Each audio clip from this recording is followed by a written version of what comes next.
All right, now, dealing with debt can be difficult, especially when you have debt collectors calling your phone. It can be embarrassing and overwhelming. Yeah, absolutely. Well, new data is showing that debt collection calls are surging across the country and right here in our region as well. Consumer reporter Josh Fedorowicz in your corner with how to handle it and how to get help as well, Josh. How to get help. Good morning to both of you. So we know these calls have more than doubled here so far this year, with nearly half reporting them, flagging them for being threatening or harassing. So it is important to know your rights, but also your options. They came pretty frequently. Monica Fisher says the calls from debt collectors started when she could no longer afford to pay her credit cards. You know, I can pay when I can. That's what, I would tell them and then hang up. Just, feeling so stressed out, so overwhelmed. The teacher and Delco mom of two racked up more than $16,000 in debt on cards she said were carrying 27% interest rates. I'm getting, all the kids' things, clothes, some toys, groceries for sure. How easy it just put it on the card. As credit card debt nationwide nears a record $1.2 trillion, debt collector calls are surging. FTC complaint data analyzed by Numbers Barn shows consumers reported more than 112,000 debt collection calls in the first quarter of this year. That's a 150% increase over 2024.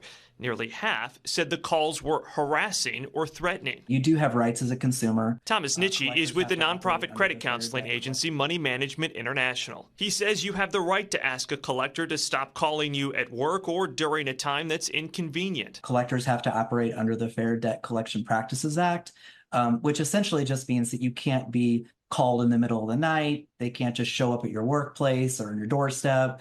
They can't threaten you with jail time. They can't harass you. If you get a call from a debt collector, he says never confirm personal info over the phone until you know it's legitimate. Ask for verification of the debt. Legitimate collectors are required to provide proof in writing. Figure out how old the debt is. Each state has a statute of limitations for how long you're responsible for it. And then you can decide how to deal with it through options like a settlement or with the help of a credit counseling agency. Then I felt, That's the route Fisher took. MMI consolidated her debt and negotiated a lower interest rate, ending those calls and putting her on track, she says, to pay it back within a few years. There's steps now. I can see that amount going down, which is definitely a good feeling.